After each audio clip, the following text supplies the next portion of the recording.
함께 보겠습니다. 여호수아 6장 1절에서 5절까지 말씀입니다. 여호수아서 6장 1절에서 5절까지입니다. 저와 여러분들이 한 절씩 교독하고 마지막 절은 다 같이 읽겠습니다. 이스라엘 자손들로 인하여 여리고는 굳게 닫혔고 출입하는 자 없더라.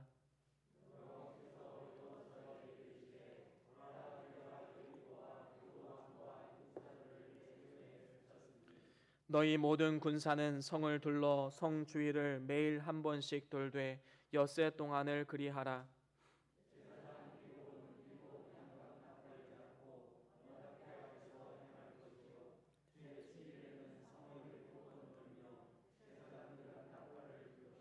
다 같이 읽겠습니다. 제사장들이 양강나팔을 길게 울려 불러서 그 나팔 소리가 너희에게 들릴 때에는 백성은 다 큰 소리로 외쳐 부를 것이라.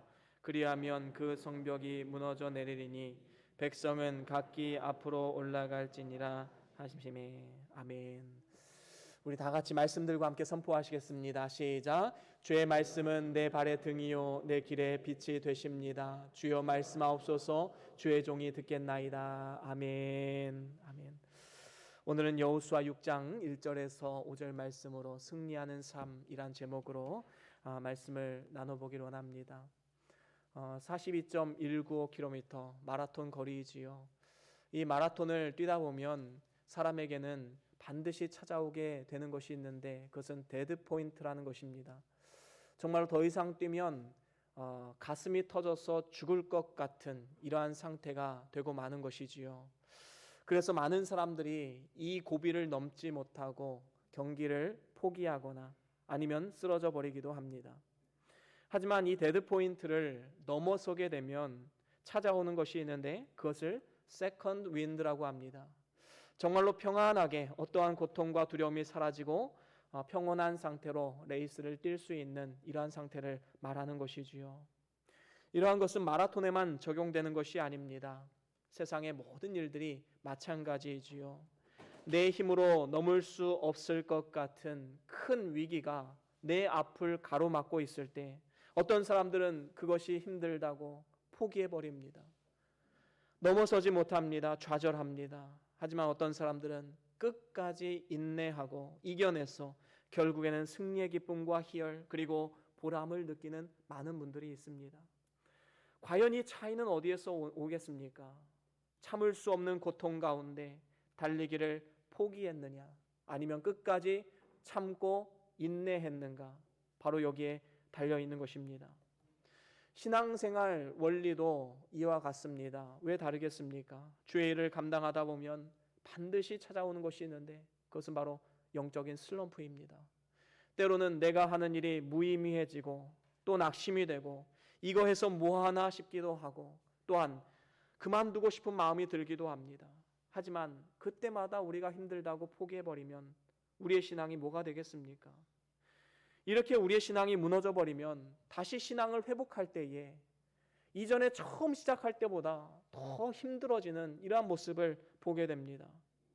그렇기 때문에 우리 모두가 하는 선택은 내일을 위해서 오늘의 선택은 너무나도 중요한 것이다 라는 사실을 분명히 기억해야 할 것입니다.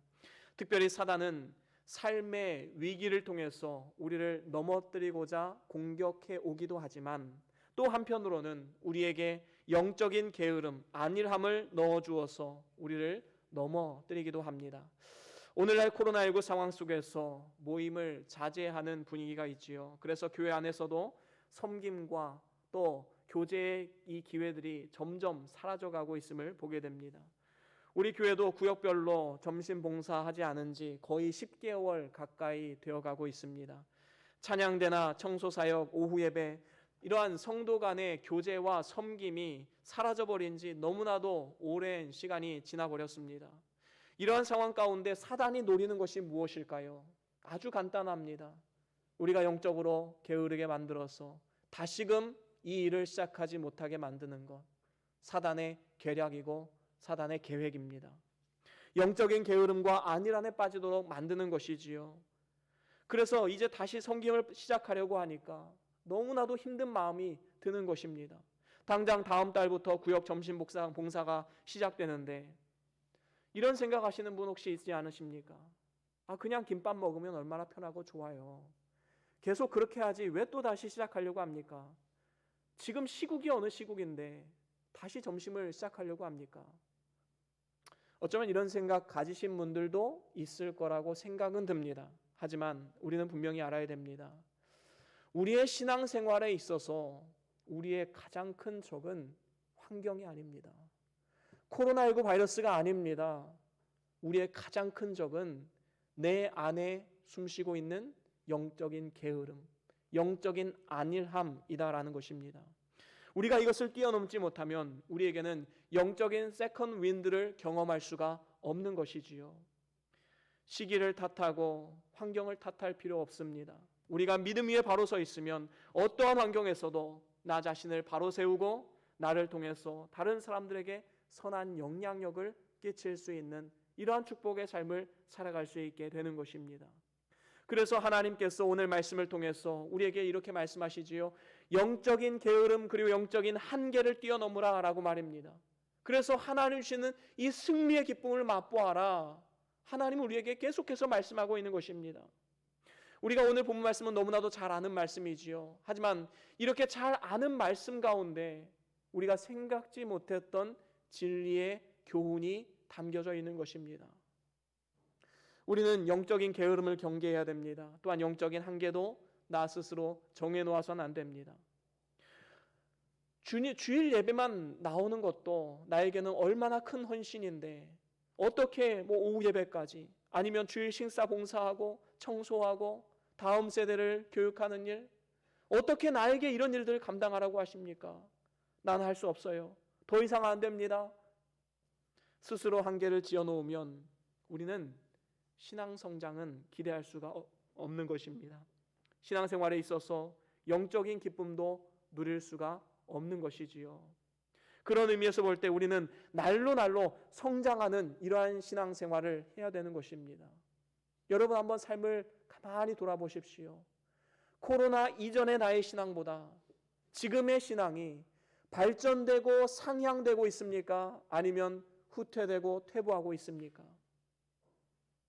지금 우리가 상승신앙으로 가지 않는다면 우리는 길을 쓰고 더욱더 섬김에 힘을 써야 하고 예배를 사수해야 하는 것입니다. 오늘 말씀이 바로 이러한 교훈을 주고 있는 것이지요. 이스라엘 백성들은 애굽에서 400년간 종살이를 하다가 하나님의 은혜로 해방을 받아서 약 40년 동안 광야에서 훈련을 받았습니다. 시련을 거쳐서 하나님이 약속하신 가나안 땅에 들어가고 있습니다. 그런데 가장 먼저 만난 성이 철옹성입니다. 도저히 정복할 수 없는 너무나도 강한 성이지요. 1절에 보면 뭐라고 말합니까? 이스라엘 백성들로 인하여 여리고는 굳게 닫혔고 출입하는 자 없더라. 여러분 지금 이 여리고 성 사람들은 전쟁을 선포하는 겁니다. 나 너희들과 합의 볼 생각 없어? 나 너희들과 싸울 거야? 그래서 그 문을 굳게 닫고 싸움을 준비하고 있는 것이지요. 여리고성이 어떤 성입니까? 고고학적으로 보면 아주 철옹성입니다. 많은 병력을 가지고도 쉽게 정복할 수 없는 그러한 견고한 요새였지요. 고고학적 발굴에 의하면 여리고성은 가파른 이 경사지 끝에 정상에 세워진 이 성이라고 합니다. 그리고 이 성 주변에는 3-4m 높이의 이 석조 장애물을 설치했습니다. 그래서 아무나 쉽게 접근할 수 없게 만들었습니다. 뿐만 아니라 내벽과 외벽을 따로 만들어서 외벽 같은 경우는 약 30도 정도 기울기로 만들었다고 합니다. 그래서 사람이 감히 오르지를 못하는 겁니다. 철옹성 그 자체이지요. 하지만 이러한 철옹성인 여리고성을 이스라엘 백성들은 하나님의 은혜로 말미암아 정복할 수 있게 되었던 것입니다. 여러분 이 사건을 그저 단순히 역사적 사건으로 받아들이면 우리에게는 영적인 교훈은 없지요. 생명이 없습니다. 하지만 이 사건을 통해서 이스라엘 백성들이 어떻게 승리할 수 있었는가 그 승리의 비결을 깨닫고 그 말씀을 삶의 교훈으로 삼아서 오늘 우리에게 당면한 모든 영적인 전쟁을 대한다면 우리는 반드시 승리하는 삶을 살아갈 수 있을 것입니다. 성경은 분명히 우리에게 말씀합니다. 우리에게 영적 전쟁이 있다라는 사실을요. 그래서 에베소서 6장 12절에 이렇게 말씀합니다. 우리 같이 한번 읽어볼까요? 에베소서 6장 12절입니다. 함께 읽습니다. 시작.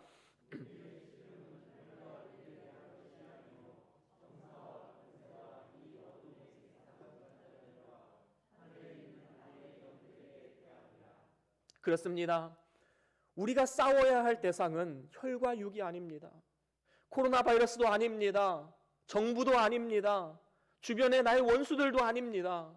혈과 육으로 하는 것이 아니라 공중 권세 잡은 사단과의 전쟁, 우리의 모든 환경을 통해서 우리를 넘어뜨리려 하고 쓰러뜨리려고 하는 이 사단과의 싸움이 분명히 존재한다는 사실을 기억해야 되는 것입니다. 그렇다면 우리가 어떻게 해야지만 우리에게 당면한 이 영적 전쟁과 나 자신과의 싸움에서 승리할 수 있겠습니까? 오늘 말씀을 통해서 우리가 세 가지로 함께 말씀을 나눠보기를 원합니다. 승리하는 삶의 비결, 첫 번째로는 이것이 이미 승리한 싸움임을 우리는 기억해야 된다는 것입니다. 사실 이 땅을 정복하라 말씀하신 분이 누구입니까? 천지우주 만물을 지으신 우리 하나님 아니십니까? 그래서 2절에 이렇게 말씀하고 있습니다. 오늘 본문 2절에 보면 여호와께서 여호수아에게 이르시되 보라 내가 여리고와 그 왕과 용사들을 내 손에 붙였으니 라고 말씀하고 있습니다. 여러분, 여리고 성과 그 왕과 용사들, 이러한 사람들을 너에게 붙였다라는 것은 하나님께서 이미 승리를 너희에게 주셨다라는 것입니다. 너희에게 이미 주었다라는 것을 의미하는 것이지요. 가나안 땅이 어떤 땅입니까? 하나님의 약속의 땅입니다. 여호수아 1장 3절과 4절에 보면 여호수아가 이제 차세대 리더로 인정을 받고 이제 하나님 앞에 세워졌을 때에 하나님께서 그에게 주신 약속의 말씀이 있습니다. 3절과 4절 말씀 우리 같이 한번 읽어보겠습니다. 시작. 내가 모세에게 말한 바와 같이 물은 너희 발바닥으로 밟는 것을 내가 다 너희에게 주었노니 곧 광야와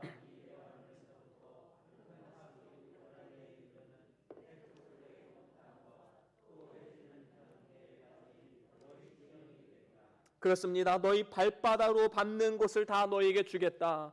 곧 광야와 이 레바논에서부터 큰 하수 유브라데에 이르는 해쪽 속의 온 땅과 또 해지는 편의 대해까지 다 너희 땅이다. 하나님은 분명히 말씀하셨습니다. 모세에게 주셨던 약속의 말씀을 여호수아에게도 동일하게 주셨던 것이지요. 그렇습니다. 하나님께서는 그 뜻이 불변하시고 거짓이 없으신 분이시기 때문에 한 번 약속하신 것은 반드시 이루시는 분임을 우리는 기억해야 할 것입니다. 성경 말씀이 바로 하나님의 약속의 말씀입니다. 구약 성경에 약속하신 대로 예수님께서 초림하셨고 신약 성경에는 예수님의 재림이 약속되어 있습니다. 그리고 또한 믿는 자들에게는 의에 거하는 바 새 하늘과 새 땅을 바라보는 날이 분명히 있을 것이다 라고 약속하셨습니다. 이러한 약속의 말씀을 우리가 의지하는 한 우리에게 당면한 모든 영적 전쟁은 하나님께서 우리에게 붙이셨고 이미 승리를 우리에게 주셨음을 기억해야 되는 것입니다. 상대가 얼마나 강한가 거기에 집중할 필요 없습니다. 우리가 영적으로 깨어있고 말씀 위에 든든하게 서 있기만 하면 되는 것입니다. 오늘날 여러분들의 삶 가운데 정말로 넘지 못할 만한 큰 산과 같은 위기가 찾아왔다면 먼저 승리를 선포하십시오. 그리고 덤빌 테면 덤벼봐라 하면서 앞으로 담대히 나아가십시오. 그럴 때에 악한 사단은 한 길로 왔다가 7길로 물러나는 이러한 역사들이 나타나게 될 것입니다. 또한 도저히 해결될 수 없을 것 같았던 이 문제들, 정말로 실타래가 꼬여서 어디서부터 풀어야 할지 모르는 모든 문제들 가운데 하나님께서 지혜 주시고 능력 주셔서 능히 이겨낼 수 있도록 도와주시리라 믿습니다. 하나님께서 도우시고 결국에는 승리 주실 것이다. 이 믿음을 가지고 오늘도 담대하게 하나님 앞에 나아가는 저와 여러분들의 삶이 다 될 수 있기를 주의 이름으로 간절히 축원합니다. 그런가 하면 두 번째로는 끝까지 말씀을 신뢰하라라는 것입니다. 하나님께서 붙이셨고 이미 승리 주셨다는 것을 알고 나아감에도 불구하고 때로는 우리의 삶 가운데 현실의 장벽에 부딪히고 세상 속에서 나만 뒤처진다라는 생각을 가질 때가 있을 것입니다. 오늘 말씀의 3절에도 보면 하나님께서 여리고성을 정복하기 위해서 행동 지침을 주셨지요. 그 행동 지침은 무엇입니까? 엿새 동안 매일 하루에 한 바퀴씩 여리고성을 돌라라는 것입니다. 돌 때에는 7명의 제사장이 나팔 두고 앞에 세우고 그 다음에 언약궤 그리고 이스라엘 백성들 군대들이 뒤따라라 라고 말합니다. 여러분, 하루에 한 바퀴씩 6일 동안 들고 또 마지막 날 7번째 날은 7번을 그 성을 돕니다. 여러분, 이 성을 돌면서 이스라엘 백성들의 마음에는 어떤 마음이 있었을까요? 사실 이게 말이 쉽지 이게 실제로 행하기에는 쉬운 일이 아니었을 것입니다. 이스라엘 군대는 전쟁을 위해 선발된 용사들이었습니다. 그런데 그들의 손에 칼과 창을 쥐어주는 것이 아니라 그저 성을 돌기만 하라는데 그 명령에 어떻게 순종할 수 있겠습니까? 아마도 적들에게 조롱거리나 되지 않을까 걱정을 했을 것입니다. 하지만 여호수아는 자신의 상식만으로 자신의 경험만으로 이를 판단하지 않았습니다. 너희에게 여리고성을 붙여주었다라는 하나님의 말씀을 신뢰했던 것이지요. 그래서 여호수아는 말이 안 되는 이 명령을 백성들과 함께 행했던 것입니다. 여호수아는 하나님의 생각이 나의 생각 위에 있고 하나님의 능력이 나의 능력 위에 있고 더 강하다라는 사실을 분명히 믿고 알았던 것입니다. 그래서 진정한 순종, 온전한 순종은 우리의 상식과 경험의 잣대를 비추어 보았을 때 그것을 뛰어넘는 순종, 하나님을 신뢰함으로 나아가는 진정한 순종이 바로 온전한 순종이다라는 것입니다. 특별히 하나님 말씀을 전적으로 신뢰한 여호수아가 이스라엘 백성들에게 뭐라고 명령했습니까? 여호수아 6장 10절에 보면 이렇게 말씀합니다. 너희는 외치지 말며 너희 음성을 들내지 말며 너희 입에서 아무 소리도 내지 말라 이렇게 명령을 했습니다. 너희 음성을 들내지 말라라는 것은 너희의 소리가 다른 사람에게 들려지게 하지 말라라는 뜻입니다. 왜 여호수아는 이렇게 말을 하지 않도록 만들었을까요? 여러분, 이 불평이라는 것은요 전염성이 굉장히 강합니다. 한 사람이 만약에 이런 말을 했다고 합시다. 왜 우리가 이런 어리석은 일을 해야 됩니까? 하나님 능력이 하나님이라시라면서 왜 우리가 이러한 무의미한 행동, 헛수고를 해야 됩니까? 만약에 이러한 사람이 있었다면 이스라엘 군대 내에는 큰 소요 사태가 일어났을 것입니다. 그래서 이를 방지하고자 입에서 아무 소리도 내지 마라 라고 명령했던 것입니다. 그저 묵묵히 순종하라는 것이지요. 이스라엘 백성들은 선택해야만 했습니다. 어리석은 행동 같아 보이지만 과연 이 말씀에 하나님의 약속을 믿고 신뢰하고 나아갈 것인가? 아니면 이 싸움을 포기해버릴 것인가? 당장 포기하면 싸움을 하지 않아도 되니까 좋아 보이지요. 하지만 이스라엘 백성들은 끝까지 하나님 말씀을 신뢰하기로 결정합니다. 그리고 어제도 오늘도 내일도 하나님 말씀을 따라 묵묵히 여리고성을 한 바퀴씩 돌게 됩니다. 우리도 살아가다 보면 우리의 삶이 무의미해 보일 때가 있습니다. 더 나아가서 가정과 교회에서의 섬김과 헌신이 무가치해 보이는 경우도 있는 것이지요. 부모로서 아이들을 아무리 타일러도 변화될 기미가 보이지 않는다면 부모의 마음이 얼마나 아프겠습니까? 내 삶이 무의미해져 보이기까지 하지요. 내 삶이 부인당하는 것 같습니다. 주일학교 교사로서 아무리 아이들을 잘 섬기고 가르쳤지만 아이들이 전혀 변화되지 않는 모습을 바라보면서 내 섬김이 무가치한 것인가? 내가 뭐 잘못했나? 이런 생각을 하면서 낙심하게 됩니다. 구역장으로서 아무리 구역 식구들 섬겨도 꿈쩍하지 않는 구역 식구들을 바라보면서 구역장님들은 마음에 낙심이 됩니다. 나의 섬김이 무의미한 것인가? 복음을 전해도 전혀 미동도 하지 않는, 믿지 않는 내 남편, 내 아내, 내 자녀들, 내 직장 동료들, 그 사람들을 바라볼 때 마음에 낙심이 됩니다. 내가 이렇게 열심히 복음을 전하는데도 왜 전혀 변화가 없을까? 내가 하는 일이 가치가 없고 무의미해 보이기까지 합니다. 이처럼 환경이 기준이 되면 우리는 낙심할 수밖에 없습니다. 좌절하고 넘어질 수밖에 없는 것이지요. 오늘 말씀에도 이스라엘 백성들이 하루에 한 바퀴씩 성을 돌 때마다 바로바로 그날 저녁에 그 성벽을 확인해 보면 하루 도니까 성벽이 한쪽이 갈라져 있고, 이러한 역사들이 나타나면 얼마나 좋겠습니까? 얼마나 즐거운 마음으로 그 성을 돌겠습니까? 문제는 이렇게 힘들게 성을 돌고 있음에도 불구하고 전혀 크랙 하나 가지 않는, 전혀 변화가 없는 여리고성을 바라보면서 매일 밤에 잠에 들면서 내일 또 이 일을 해야 되나 말아야 되나 근심하고 걱정하며 하루를 마무리했을 것입니다. 하지만 그럼에도 불구하고 여호수아와 이스라엘 백성들은 하나님 말씀을 신뢰하고 끝까지 그 말씀을 의지하고 믿음으로 나아갔습니다. 사명을 감당했습니다. 그들이 성 주위를 도는 것이 비록 그들이 가진 지식과 경험이나 이치에 맞지 않는다 할지라도 하나님 말씀을 바라보고 신뢰하며 묵묵히 순종했던 것입니다. 이렇게 환경을 바라보지 않고 하나님의 약속을 바라보고 신뢰함으로 순종한 결과 철옹성이었던 여리고성이, 그 성벽이 한순간에 와르르 무너져버리는 이러한 역사들이 나타나게 되었던 것입니다.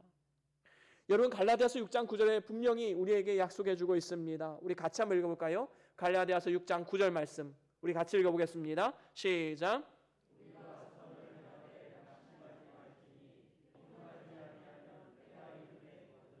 그렇습니다. 여러분, 선을 행한다, 하나님 말씀대로 사는 것에 있어서 절대로 낙심하지 말아야 될 것이 무엇입니까? 때가 이르면 거두게 되기 때문입니다. 우리가 거두지 못하는 것은 아직 하나님의 때가 이르지 않았다라는 것이지요. 이 때를 우리가 기다리면서 그 때가 빨리 오지 않는다고 낙심하게 되면 우리는 하나님의 역사하심을 경험할 수 없게 되는 것입니다. 만약에 우리가 섬기다가 낙심이 된다면 그 이유는 한 가지밖에 없습니다. 때를 기다리지 않았기 때문에, 삶 가운데 바로바로 나타나는 결과물들이 없기 때문에 우리가 낙심하게 되는 것이지요. 오늘날 우리는 인내가 너무나도 부족합니다. 요즘에 카레나 짜장도 3분이면 우리가 맛있게 먹을 수가 있지요. 모든 인스턴트 식품이 우리의 삶을 가득 채우고 있기 때문에 뭐든지 기도하면 빨리빨리 응답이 돼야 되고, 뭐든지 하나님 말씀대로 하면 하나님께서 나에게 축복을 주셔야지만 우리가 힘이 나는 것입니다. 반대로 기도함에도 불구하고 바로바로 응답이 없고, 섬김에도 불구하고 변화가 없으면 우리는 낙심하게 되는 것이지요. 하지만 이러한 상황 가운데서도 우리가 끝까지 낙심하지 않고 믿음으로 순종하게 되면 때가 이름에 거두리라 하나님은 분명히 우리에게 말씀하고 있는 것입니다. 그렇습니다. 예수를 믿음으로 말미암아 의롭다함을 받은 성도들은 7번 넘어져도 8번째 다시 일어날 수 있는 힘과 능력이 있는 사람들입니다. 주의 사명을 감당하면서 때로는 당장의 열매가 없다 할지라도, 또한 삶의 긍정적인 변화가 없다 할지라도, 오히려 내가 바보 같아 보이고 어리석어 보인다 할지라도 끝까지 하나님 말씀을 신뢰하고 묵묵히 그 길을 걸어가시길 바랍니다. 그래서 저와 여러분들이 하나님께서 예비하신 모든 축복과 은혜, 그리고 승리의 기쁨을 받아 누리는 이러한 축복의 삶과 우리 가정과 우리가 심겨진 공동체가 될 수 있기를 주의 이름으로 간절히 축원합니다. 그런가 하면 마지막으로 세 번째는 하나님의 편에 서서 도우심을 간구하라는 것입니다. 여러분, 하나님이 우리의 편에 서 있기를 바라는 것이 아니라 나 자신이 하나님의 편에 서 있어야 됩니다. 그리고 하나님의 도우심을 간구해야 마땅한 것이지요. 오늘 말씀 4절에 보면 제사장 7명이 각각 양각 나팔을 잡고, 여기서 양각 나팔이라는 것은 양의 뿔로 만든 커다란 이 나팔을 말하는 것이지요. 이런 양각 나팔을 잡고 언약궤 앞에서 행하며 나팔을 불라라고 명하고 있습니다. 그리고 5절에 보면 이렇게 말씀합니다. 오늘 5절 말씀 다시 한 번 더 읽어볼까요? 5절 말씀입니다. 시작. 제사장들이 양각 나팔을 길게 울려 불어서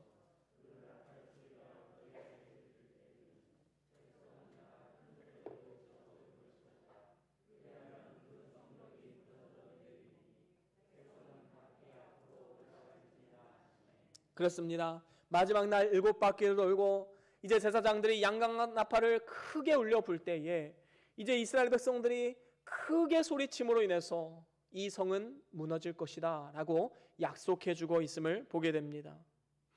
여러분, 여기에는 너무나도 중요한 영적인 원리가 있습니다. 이스라엘 백성들이 여리고 전투에서 승리할 수 있었던 비결은 그들이 가진 칼과 창이 아니었습니다. 바로 언약궤와 그리고 양강 나팔로 승리할 수 있었던 것이지요. 그렇다면 이 언약궤는 어떤 의미를 가지고 있습니까? 이 언약궤라는 것은 하나님의 임재입니다. 이스라엘 백성들에게, 여리고성 사람들에게 없는 이 언약궤가 있었지요. 하나님의 임재가 있었습니다. 그래서 이스라엘 백성들이 언약궤를 메고 간 것은 하나님을 모시고 간 것이고, 여리고성의 정복은 하나님으로 이긴 것입니다. 우리가 하나님의 편에 서서 하나님의 도우심을 간구할 때 하나님의 능력이 나타나는 것이지요. 그리고 나팔로 하나님 앞에 선포하며 이 땅 가운데 담대하게 나아갈 때에 하나님께서 우리에게 승리를 주시는 것입니다. 우리가 하나님의 편에 서서 하나님의 도우심을 간구할 때 하나님의 능력은 나타납니다. 다윗을 보십시오. 만군의 여호와 하나님의 이름으로 나아갈 때에 하나님께서는 그의 능력을 사용하셔서 그 작은 물맷돌로 거인 골리앗을 이길 수 있게 만드셨습니다. 히스기야는 어떻습니까?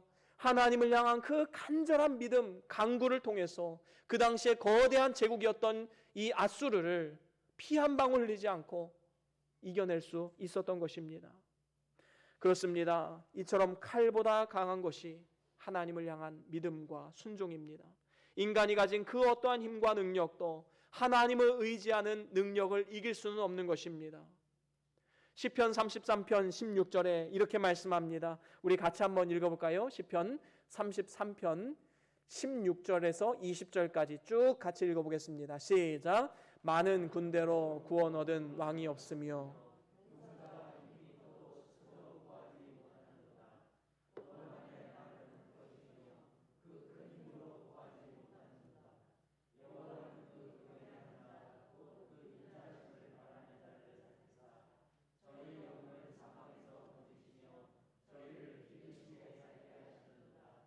우리 영혼이 여호와를 바라며 저는 우리의 도움과 방패시로다.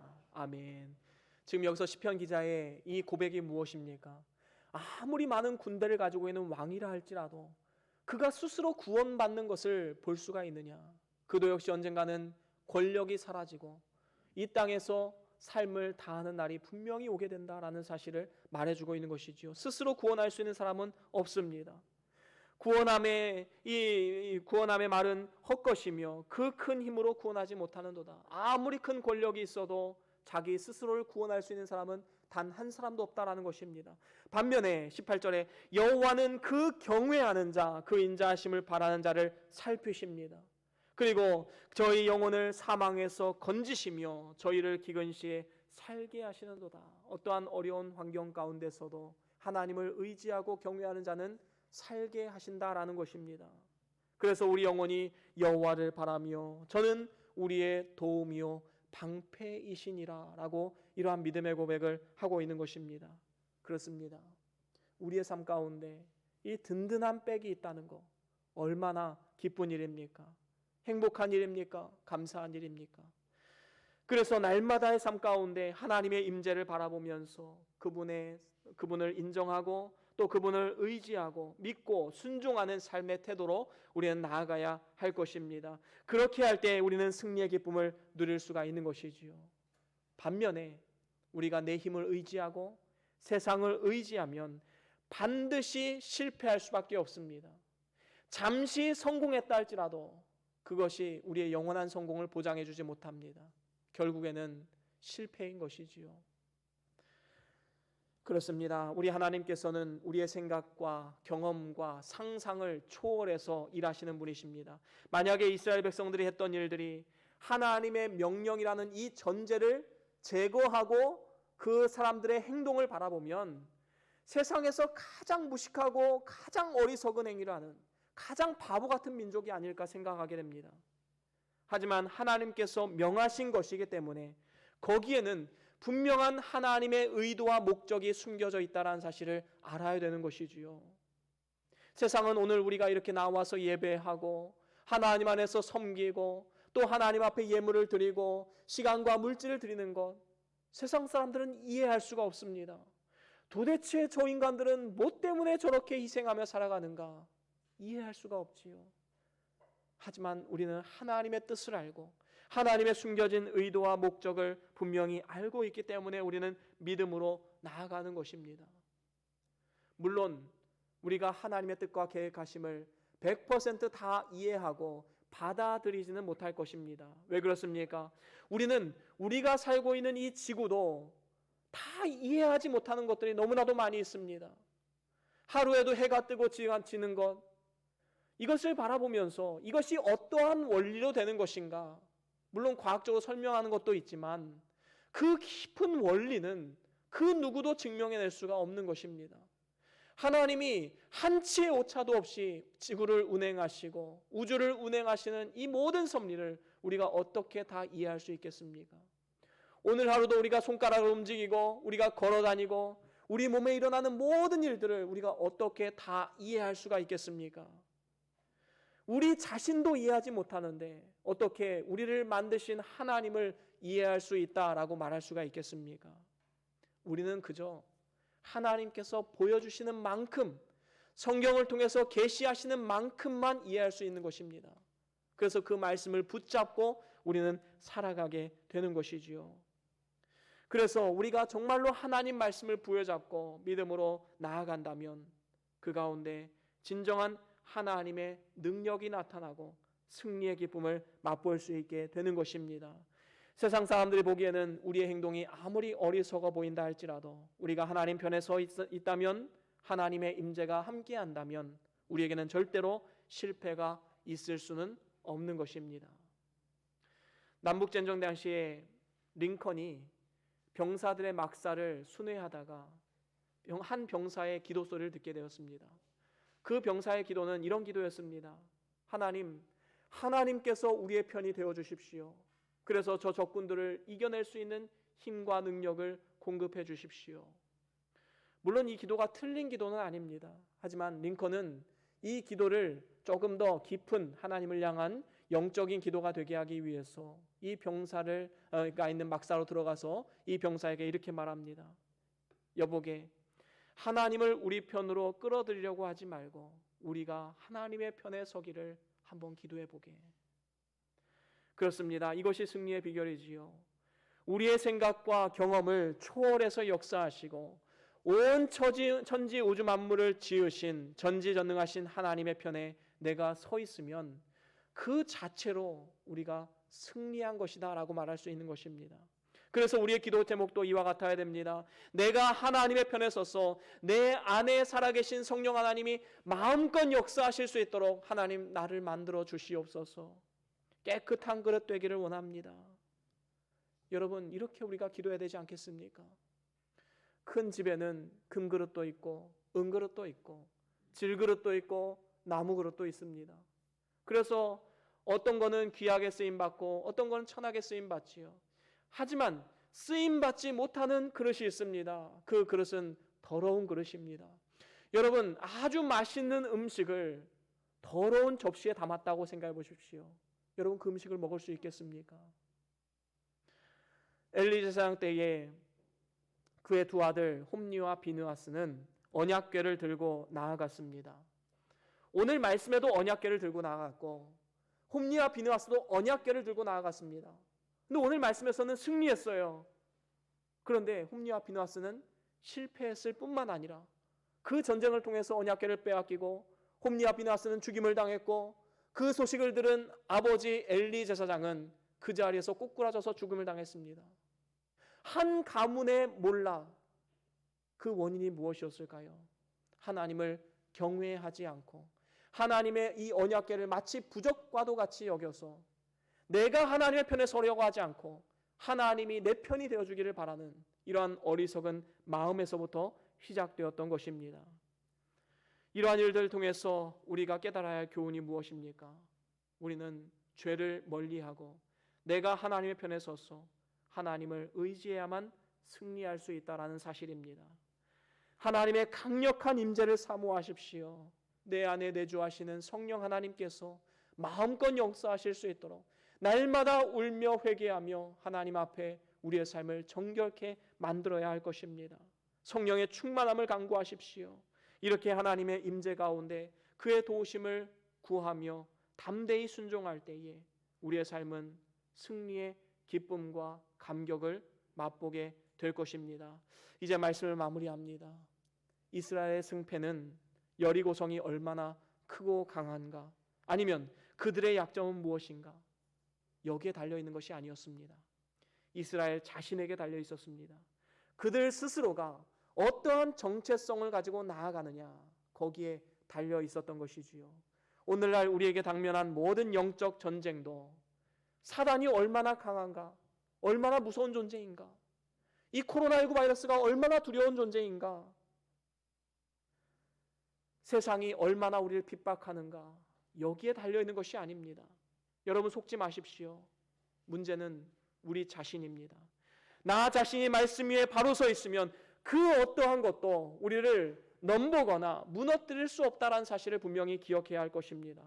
그래서 오늘 말씀을 통해서 승리의 삶을 살아가기 위해서 세 가지 방법을 함께 나누었지요. 첫 번째는 무엇이었습니까? 정리하고 마치겠습니다.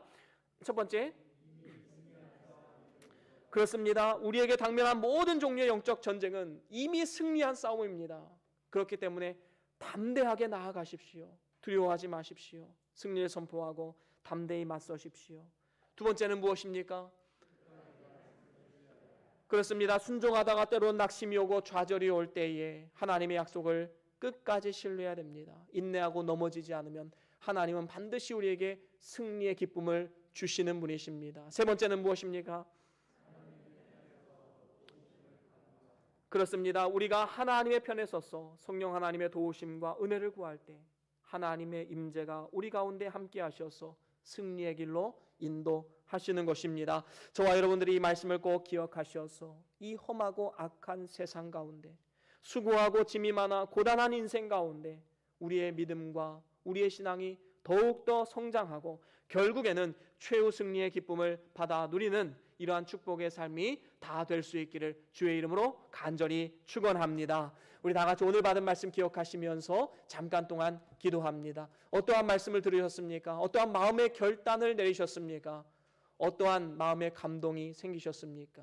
그것이 하나님의 음성입니다. 다 같이 그 말씀 붙잡고 잠깐 동안 묵상하면서 기도하겠습니다.